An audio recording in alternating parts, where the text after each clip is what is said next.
본문 말씀 이전에 12장의 1절부터 보게 되면 헤롯의 간계로 인하여서 사도 야고보를 처형하고 베드로를 옥에 갇히고 처형을 하기 위한 그런 기다림의 시간들이 있었습니다. 이때까지만 하더라도 헤롯은 지도자 몇 명만 죽이고 교회를 핍박하면 교회는 문을 닫게 될 것이고 자신의 위상은 높아지게 될 것이다 라고 정치적 야망을 가지고 있었을 것입니다. 그러나 베드로가 재판을 받고 처형되기로 한 날이 되었을 때는 아마도 군인들은 보이지 않는 베드로를 찾기 위해서 큰 소란이 있었을 것입니다. 왜냐하면 베드로가 이미 하나님의 간섭과 성도들의 중보 기도를 통하여서 감옥에서 유유히 나왔기 때문입니다. 하나님이 베드로의 삶에 깊이 들어오시고 간섭하여 주셨던 그 이유는 교회 모든 성도들이 합심하여서 기도했기 때문입니다. 인간 힘으로 할 수 없는 일들이 기도하는 순간 그 인간의 또한 성도의 기도가 하나님께서 받으시고 또한 하나님께서 직접 간섭하시고 일하게 되신 것이죠. 외부의 압력과 외부의 공격이 교회에게 있다 할지라도 교회는 절대 무너지지 않는다라는 것을 우리 12장 1절부터 보아 알 수가 있습니다. 우리 놀라브 교회에도 어렵고 힘든 일들이 있을 수 있지만 그러나 여러분들이 함께 기도하고 지속하여서 모이고 예배하고 한 마음을 품고 우리 신앙 고백한 우리 공동체에서 이 신앙을 지키기 위하여 끊임없이 기도하고 사명을 가지고 살아간다면 교회는 절대 넘어지지 않을 것입니다. 반면 자신의 정치적인 인기와 권력을 위해서 사도를 죽이고 교회를 핍박한 헤롯은 어떻게 되었을까요? 헤롯은 베드로를 지키던 파수꾼을 죽이라고 명령한 다음에 그는 유대를 떠나 가이사랴로 가게 됩니다. 19절의 내용이고요. 이 19절의 내용만 보아도 헤롯은 얼마나 악인인가라는 것을 알 수가 있습니다. 베드로를 놓쳤던, 지키지 못했던 파수꾼, 즉 군인들을 죽이라고 명령하는 것만 보아도 물론 그 당시에 상황 가운데 모든 책임을 군인들이 지게 되어 있지만 사실 엄중한 마지막 그 책임은 또한 헤롯에게 있는 것입니다. 그 책임을 지지 않고 죽이라고 명령한 다음 죄의식이나 어떠한 죄책감 없이 그는 유유히 유대를 떠나 가이사랴로 갔다라는 것은 자신이 책임을 회피하고 떠났다라고 보는 악인의 특징들을 저희들이 볼 수가 있습니다. 그렇다면 왜 갑자기 유대를 떠났을까요? 사도 야고보와 베드로를 죽인다면 유대인들과 유대 종교 지도자들에게 환심을 살 수 있었고 또한 본인이 가지고 있었던 정치적 그 야망을 달성하여 황제에게도 큰 관심을 살 수 있었던 것, 그 좋은 기회를 놓쳤기 때문에 그렇습니다. 또한 유대 종교 지도자들과의 은밀한 계획과 약속이 있었을 것입니다. 그렇게 예상하는 거죠. 당신이 만약 우리 대신 사도들을 죽여준다면, 내가 할 수 없는 일을 당신이 해준다면 그 대가를 받게 될 것이다 라는 어떤 은밀한 그러한 조약이 있지 않았을까라고 예상을 할 수 있습니다. 그런데 헤롯이 계획한 모든 것이 수포로 돌아가게 되자 자신의 권력으로도 자신의 계획으로도 자신의 능력으로도 할 수 없다라는 것을 깨닫게 된 것이죠. 문제가 발생되어지자 유대 종교 지도자들과 분명히 관계가 깨지고 금이 가게 되었을 것입니다. 그래서 그 자리를 도망치듯이 떠나 엄청난 권력을 가지고 있음에도 불구하고 자신이 연약한 존재임을 스스로 깨닫고 그리고 그 자리를 도피하게 된 것이죠. 헤롯이 자신 스스로가 얼마나 분하고 얼마나 창피하고 그의 그 자존심에 얼마나 그 큰 금이 가게 되어지므로 그 불안한 마음이 얼마나 커졌을까요? 그러다 보니까 괜히 화가 나고 원망이 많아졌을 것입니다. 그런 이유에서인지 모르지만 분명히 오랜 무역 상대국이었던 두로와 시돈 사람들에 대해서 원망 가졌던 것을 화풀이 하듯이 불똥이 괜히 두로와 시돈에 퍼지게 된 것이죠. 20절 말씀을 함께 읽겠습니다. 시작. 헤롯이 두로와 시돈 사람들을 대단히 노여하니 그들의 지방이 왕국에서 나는 양식을 먹는 까닭에 한 마음으로 그에게 나와 왕의 침소 맡은 신하 블라스도를 설득하여 화목하기를 청한지라. 20절의 내용을 보게 되면 베드로의 일로 심기가 불편했고 또한 유대 종교 지도자들과의 관계가 깨어지고 신뢰를 잃게 되자 화풀이 상대를 찾은 것이 무역 상대국이었던 드로아 시돈임을 알 수가 있습니다. 그래서 경제적 제재를 가하게 되죠. 그들의 가장 중요한 그 식량이 곡식이었는데요. 갈릴리에서 재배하고 있는 옥수수를 두로아 시돈에게 공급하는 무역을 하였었는데 그것을 제재시킨 것입니다. 헤롯은 자신의 권력을 사용해서 압박을 가하고 원하는 것을 얻기 위해서는 수단과 방법을 가리지 않는 사람입니다. 그로 인하여서 두로아 시돈은 큰 충격과 혼란을 겪게 되어지고요. 이때 이들이 이 문제를 해결하기 위하여서 선택한 방법이 있었습니다. 그것은 헤롯 왕의 침소를 맡은 신하, 그러니까 가장 그 당시에 촉망받는 그런 부하가 바로 침소 맡은 자입니다. 헤롯의 침소 맡은 가장 촉망받는 그런 신하 블라스도에게 접근하여서 화친 조약을 맺게 해달라는 그러한 뜻으로 접근을 하게 되죠. 블라스도는 로마 사람입니다. 두로아 시돈 베니게 지역의 중요한 항구 도시 사람들은 가나안 또는 이방인들이죠. 이들이 결탁할 수 있는 그 이유는 단지 자신의 생명을 구하기 위해서만 결탁한 것입니다. 이들이 블라스도에게 접근하여서 그냥 말로만 부탁을 했을까요? 그렇지 않습니다. 존 스토트는 이 사건에 대해서 분명히 이들이 뇌물을 주었을 것이다 라고 말을 하고 있습니다. 이 일만 잘 풀리면은 무엇인지 다 해주겠다라고 접근했을 것입니다.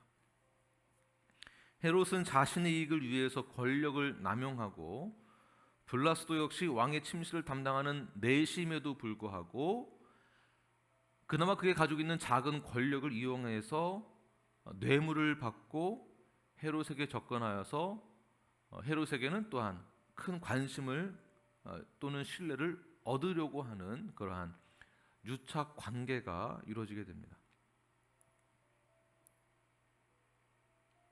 사람과 사람 관계에 있어서 우리는 어떻게 대하고 있는지, 서로 신뢰하는 관계인지 아니면 사람과 사람 관계를 나를 위해 필요한 존재로만 여기고 있는지, 나 자신의 이익을 위해서만 상대방을 이용하려고 하는 것은 아닌지, 관계를 자신의 허영심을 채워줄 그러한 상대로만 여긴다면 우리가 어떻게 사람과 사람 관계에 있어서 신뢰라는 단어를 사용할 수 있겠습니까?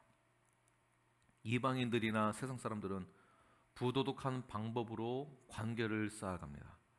서로를 이용합니다.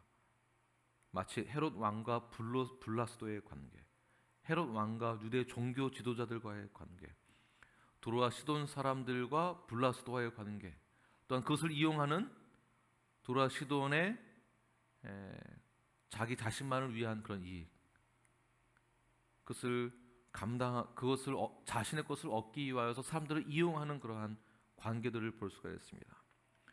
성경에서 강조하는 것은 타자를 향한 이웃 사랑입니다. 내 이웃을 내 몸과 같이 사랑하라. 용서와 긍휼과 사랑과 은혜와 자비와 은총을 함께 나눌 수 있는, 내가 받은 그 은혜를 함께 나눌 수 있는 관계, 신뢰의 관계를 쌓는 것이 성경에서 강조하고 있는 것입니다. 그러나 블라스도는 이미 뇌물을 받았기 때문에 그는 최선을 다해서 이 작전을 짜게 되고요. 자신의 야망을 이루기 위하여서도 블라스도 역시 어떠한 계획을 짜게 되는데요. 21절 말씀을 함께 읽겠습니다. 시작. 헤롯이 나를 택하여 왕복을 입고 단상에 앉아 백성에게 연설하니.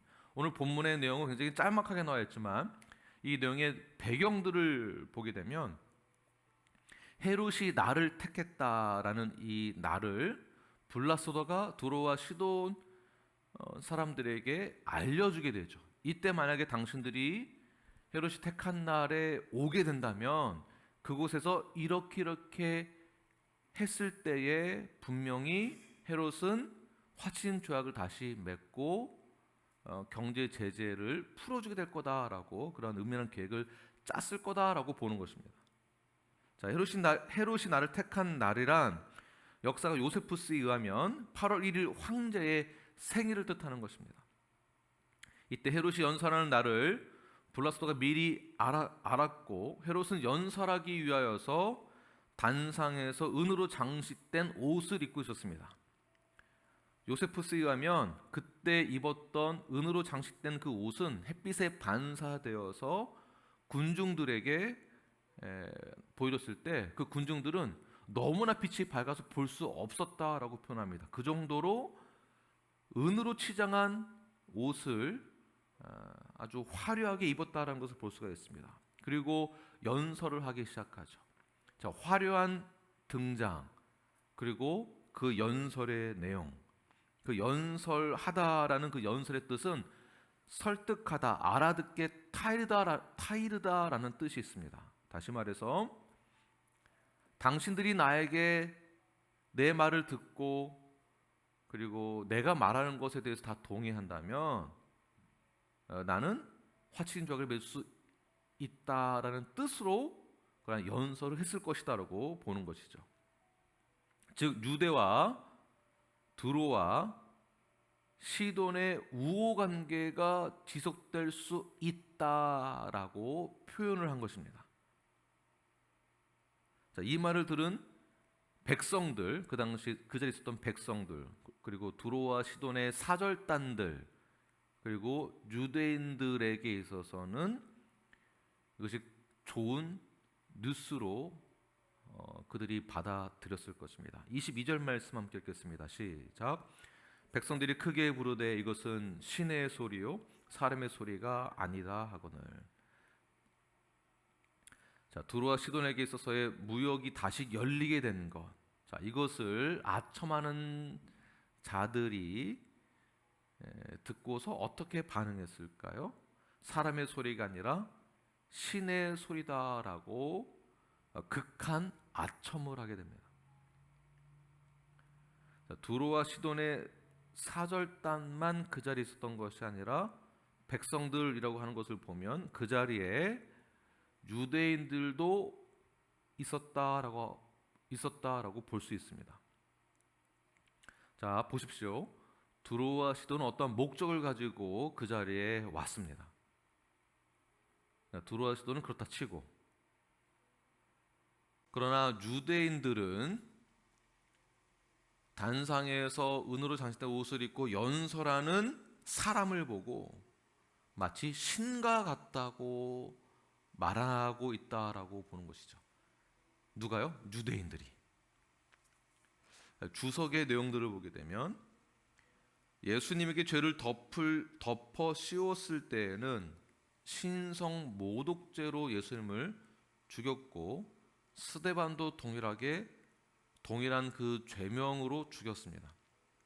그런데 그 죄명을 덮어 씌우던 유대인들, 그들 자신은 어떻습니까? 헤롯을 보고 신과 같다고 말한다라는 것. 자신들 스스로가 불경한 죄를 저지르고 극악한 모순에 빠져 있는 것을 볼 수 있습니다. 상대방은 죄가 있고 나는 죄가 없다라고 말하는 것과 똑같은 것입니다. 하나님이신 예수님께서 자신을 하나님과 동등하게 여겼을 때에 신성 모독죄를 범했다고 정죄한 유대인들, 이번에는 도리어 한낱 피조물에 불과한 헤롯을 시인의 위치에 격상시키면서 무엇을 위배하게 된 것일까요? 십계명 제1과 2 계명을 어기게 된 것입니다. 나 외에는 다른 신을 섬기지 말라. 나 외에는 다른 우상을 만들지 말라. 본인들은 그러면서도 죄가 없다고 말을 합니다. 그렇다면 이들은 왜 이렇게까지 헤롯을 신격화했던 것일까요? 왜 이렇게 극한 아첨을 했던 것일까요? 단순하죠. 나에게 이익이 되느냐 안 되느냐 이것만 보고 판단한 것입니다. 나 자신이 살기 위해서. 우리는 주님께 접붙임 되었습니다. 우리는 주님께 링크 되었습니다. 주님과 연합되었습니다. 우리는 주님과 연합된 그 삶으로 살아가는 것인데, 그런데 나무에 접붙이지 않고 스스로 자기 자신이 살려고 하니까, 스스로 열매를 혼자 맺으려고 하니까 아첨해야 하는 것이죠. 거짓으로 말을 해야 하고요. 그러다 보니 내가 살기 위해서 우상을 만들게 되는 것입니다. 우상. 우리 믿는 자들도 내가 살기 위해서 이기적인 마음 때문에 내가 만든 우상이 있을 수 있습니다. 나 자존심만을 내세우는 것 또한 우상이 될 수도 있습니다. 나 자신을 우상화하는 것이죠.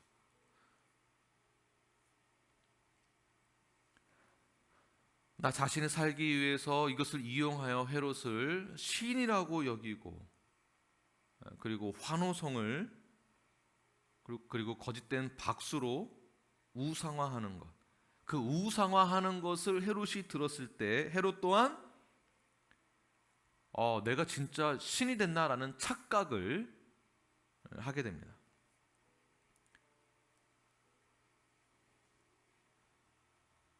(23절) 말씀을 우리 함께 읽겠습니다. 시작.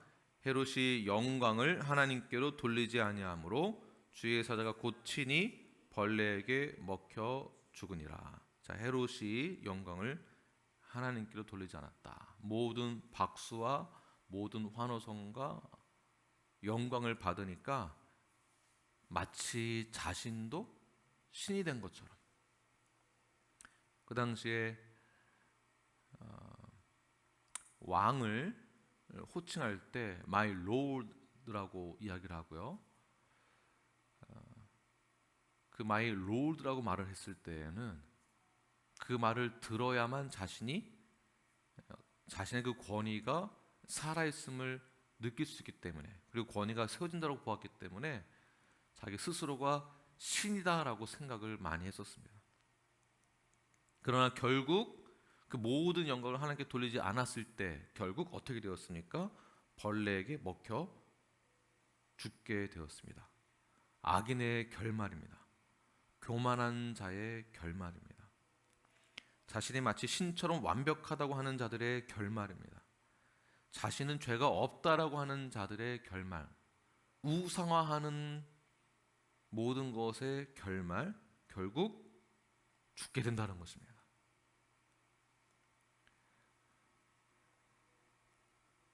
반면 헤롯과 다르게 대조되는 인물들이 있습니다. 베드로와 고넬료를 한번 보겠습니다.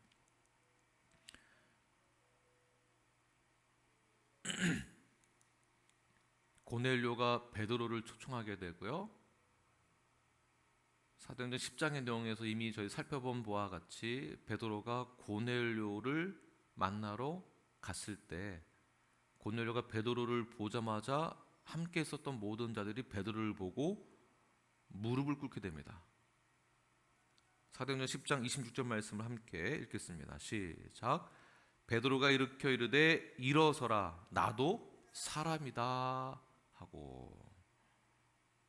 자, 베드로가 어떻게 했는지를 기억하십시오. 앉아 엎드려서 절하는 것을 막았습니다.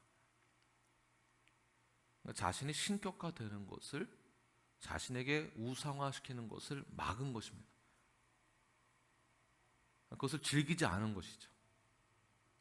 헤롯과는 전혀 대조되는 모습을 보게 됩니다. 바울과 바나바는 어떻습니까? 바울과 바나바가 루스드라 지역에서 기적과 이적을 나타나게 됩니다. 안전병을 일으키게 되고요. 놀라운 역사가 일어나게 됐을 때 그 주변 사람들이 바울과 바나바를 보고 신이다라고 말을 합니다. 바나바는 제우스라고 말을 하고 바울은 헤르메스다. 이들을 숭배하려고 했을 때 바울과 바나바가 어떻게 했을까요? 옷을 찢으면서 그 무리 속으로 들어가서 큰 소리로 말을 하게 됩니다. 아주 거세고 단호하게. 사도행전 14장 18절 말씀을 함께 읽겠습니다. 시작. 이렇게 말하여 겨우 무리를 말려 자기들에게 제사를 못하게 하니라. 나도 같은 성정을 가진 사람이다. 왜 나에게 절을 하려고 하느냐? 왜 나를 우상화하려고 하느냐? 왜 나에게 제사를 드리려고 하느냐? 그러면서 바울과 바나바는 하나님에 대해서 오히려 증거하고 있습니다. 우리가 영광을 돌려야 될 분은 오직 하나님이시다. 내가 복음을 전하는 이유는 내가 만난 그 하나님, 나의 왕이신 그 하나님이 계시기 때문에 복음을 전했던 것이고, 당신들 또한 나에게 절을 하는 것이 아니라 하나님에게 예배를 드려야 된다, 제사를 드려야 된다라고 말을 했던 것이죠. 결국 교만함은 자신을 신적인 존재로 여기게 하는 악함이 그 안에 있습니다. 이 악함에 대해서, 그리고 이 악인에 대해서 교만한 자들에게는 반드시 하나님이 보응하십니다. 잠시 잠깐은 인간의 노력으로, 인간의 리미트된 그 능력으로, 실력으로 어느 위치에 올라가서 교만해질 수도 있기는 하지만, 그러나 그 역시 잠시 잠깐이다.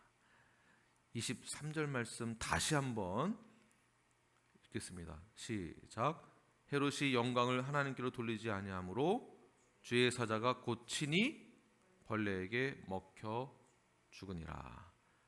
자, 여기서 보게 되면 친히, 주의 사자가 곧 친히, 이 친히라는 단어는 파타소라는 단어입니다. 이 파타소, 이 친히라는 단어가 어디에서 똑같이 사용되냐 하면 사도행전 12장의 내용이죠. 오늘 본문 그 전에 베드로가 옥에 갇혀 있었을 때에 베드로가 잠시 편안한 마음을 가지고 잠에 들었고, 잠에 들었을 때 주의 사자가 베드로 옆구리를 친히라고 표현합니다. 근데 똑같이 사용한 단어가 파타소예요. 파타소. 자세히 보십시오. 주의 사자가 믿는 자 또는 의인들에게도 똑같이 치기도 합니다. 이때 똑같이 치는 이 단어 파타소는 동일한 치는 것이지만 그 친다라는 것이 우리에게는, 믿는 자들에게는 우리를 보호해 주시는 것이고요, 우리를 격려해 주기도 하고요, 우리를 지켜주는 것이기도 하고, 우리를 깨닫게 해서 가장 안전한 길로 인도해 주시기 위한 목적으로 치는 거기도 합니다. 때로는 하나님이 우리를 치기도 하신다라는 거예요. 왜 그렇습니까? 하나님의 나라를 확장하기 위하여서, 영혼 구원을 위하여서 베드로 옆구리를 쳤던 것처럼 우리 교회를 치기도 한다는 것입니다.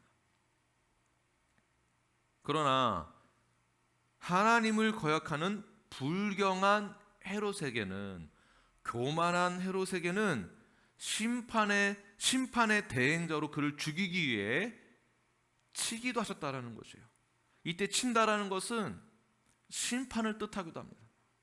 같은 파타소이지만 누군가에게는 심판의 치심이 되고요, 그러나 하나님의 나라를 위한 자들에게는 똑같은 치심이지만 생명의 치심입니다. 생명의 파타소. 결국 헤롯이 어떻게 됐습니까? 하나님이 그를 쳤을 때에 벌레에게 먹혀 죽었다. 요세푸스의 기록에 의하면 복통으로 죽었다라고 말하고 있는데요, 그 당시 충이 많았기 때문에 갑작스런 그 충이 이 내장 안에서 악취가 날 정도로 몸이 썩어져 들어가는, 그래서 벌레가 외부에서 나에게 덮쳤다라는 것보다는 안에서 벌레가 충이 많아서 썩어 들어가므로 벌레가 바깥으로 나온 거예요. 그래서 이 몸을 덮은 것입니다. 안에서부터 시작해서. 심판의 파타소는 교만함 때문에 시작된 것입니다. 나 자신을 우상화하는 것, 나 자존심을 지키는 것도 우상화될 수 있는 것이다 라고 보는 것이죠. 벌레에 덮여 죽었다라는 것 또한 물리적인 죽음을 뜻하기도 하지만 이것은 영적인 죽음도 포함되는 것입니다. 심판을 상징하는 것입니다. 심판과 형벌. 하나님이 치신다는 것은 죄인에게 있어서 심판과 죽음을 뜻하는 것이고요. 이 심판과 죽음에 대해서는 요한계시록 18장에서 18장 전체의 내용을 보게 되면 이렇게 표현을 하고 있습니다. 하나님의 백성, 하나님의 나라를 회방하는 자들에게 대한 그 결말에 대해서 이야기를 하고 있습니다. 하나님은 불의한 일들을 반드시 기억하신다. 그리고 불의한 일을 행한 자들을 그들에게 갑절로 갚아주시고 고통과 애통함으로 갚아주시며 그들에게 재앙을 이르게 하신다. 사망과 애통함이 흉년이고 불에 살라지게 될 것이며 그를 심판하게 될 것이고 그들은 울고 가슴을 치며 그의 고통을 무서워하게 될 것이다. 마지막 줄 보게 되면 화이토다 화이토다 큰 성 바벨론이여 내 성에 심판이 이르렀도다. 바로 심판의 파타소입니다. 하나님의 치심. 자, 이것을 주석에서는 뭐라고 말을 하고 있는가? 하나님께서는 자신의 구원 사역을 회방하고 대적하는 악한 세력을 결단코 내버려 두지 않으실 것이다. 교회를 핍박하고 사도 야고보를 죽인 헤롯이 급작스러운 죽음을 맞이하는 것은 이를 증거해 준다라고 주석가가 말을 하고 있습니다. 자, 그렇다면 우리는 오늘 본문을 통해서 무엇을 깨닫고 우리는 어떻게 살아가야 할까요? 우리는 절대로 교만하지 말아야 하며 나 자신을 또는 내가 모르는 어떠한 그 우상을 만들지 말아야 하는 것입니다. 자기를 우상화시키는 것, 스스로를 높이는 것 또한 멈춰야 합니다. 내 입장만 생각하는 것 또한 멈춰야 합니다. 나 자신만 생각하는 것 또한 멈춰야 합니다. 이것이 교만에서부터 나왔기 때문에 그렇습니다. 우리가 신앙생활을 한다고 하는데 누구를 위해서 신앙생활을 하고 있습니까? 나만을 위해서? 내 자녀만을 위해서? 우리가 무엇을 위해서 기도합니까? 나를 위해서? 나의 재산을 위해서? 나의 자녀들을 위해서만 기도하는 것은 없습니까? 지금까지 우리가 이 자리에 올 수 있었던 것은, 지금까지 우리가 이렇게 잘 살 수 있었던 것은 내가 잘나서만 된 것이 아니라 하나님께서 인도해 주셔서 이곳까지 오게 되었다는 것을 꼭 기억하십시오.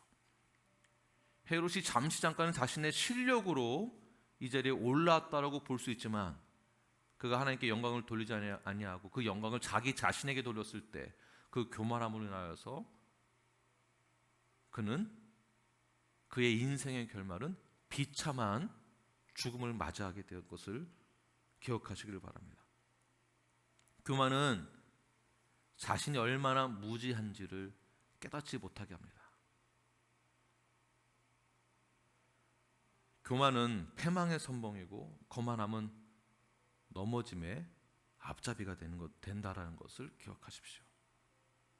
교만한 자는 자신을 신으로 간주하는 모든 사람을 또한 질투의 대상으로 여기게도 합니다. 오늘 본문에 등장한 헤롯은 헤롯 가문의 헤롯 아그리파 1세라고 정확하게 부르게 됩니다.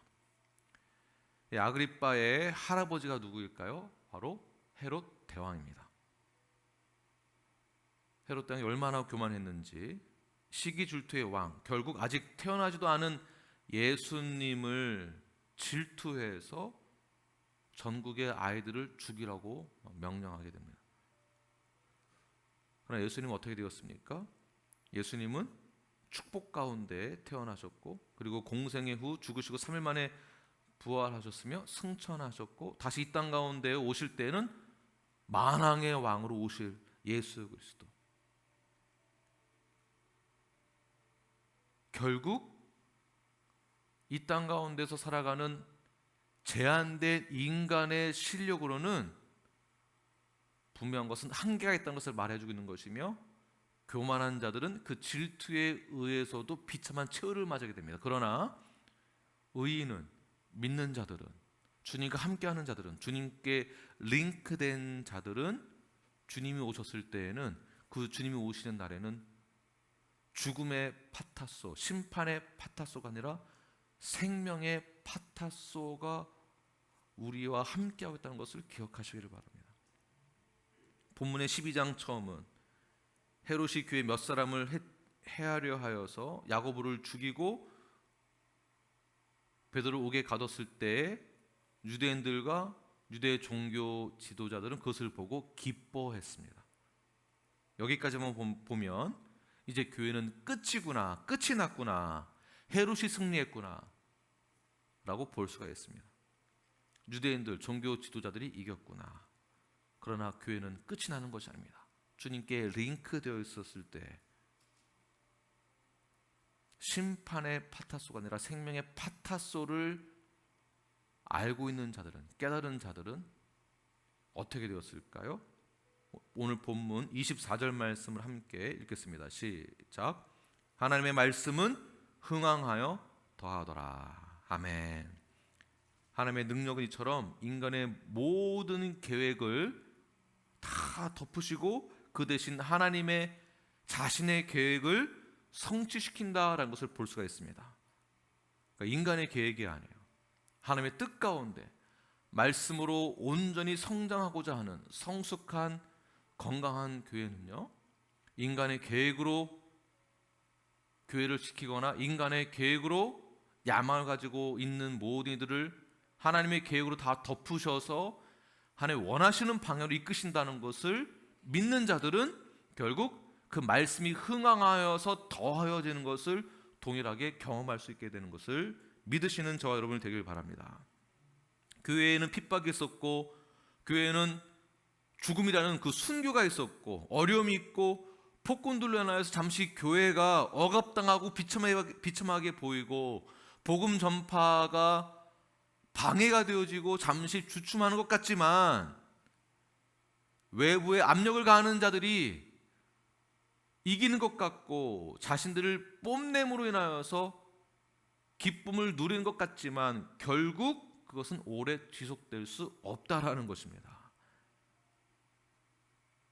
하나님은 반드시 하나님의 계획을 우리 교회를 통하여서, 이 지역에 있는 모든 하나님의 나라와 교회들을 통하여서 하나님의 계획들은 성취될 것이며 이루게 될 것입니다. 아무리 혹독한 핍박과 어려움이 교회에 있다 할지라도 하나님의 말씀에 기초한 교회는, 건강한 교회는 흥왕하여서 더하여지게 될 것입니다. 저는 확신합니다. 여러분의 가정에도 우리 교회에도 동일하게 말씀이 흥하여져서, 자, 흥하다라는 것은 말씀으로 번창하게 됐다라는 것을 뜻하고 있는 것입니다. 말씀이 계속 들어가는 거예요. 말씀으로 적용하게 되고요. 자, 몇몇 성도님들과 함께 교제하고 나누다 보면 성경에서 말을 하기를 이렇게 말씀하고 있잖아요, 목사님이라고, 이런 표현을 요즘에 자주 사용하는 것을 볼 수가 있습니다. 말씀으로, 성경으로 근거하여서 생각을 하게 되고 성경적 가치관이 점점 우리 안에서 세워지게 되는 것, 그 안에서 하나님의 뜻을 깨닫게 되는 것이죠. 하나님의 말씀을 알게 되고요, 하나님의 계획을 발견하게 됩니다. 하나님의 말씀이 흥왕하여지는 것, 더하여지는 것, 왕성하게 되는 것, 번창하게 되는 것, 우리의 마음밭이 하나님의 말씀으로 잘 일구어졌을 때에 반드시 하나님이 계획하신 모든 것을 우리는 보게 될 것입니다. 그 날을 함께 기대하며 생명의 그 치심을 기꺼이 받아들이고 하나님 우리를 치셔서 가장 좋은 것으로 인도하여 주실 것을 믿고 나아가시는 저와 여러분이 되길 간절히 축원합니다. 기도하겠습니다.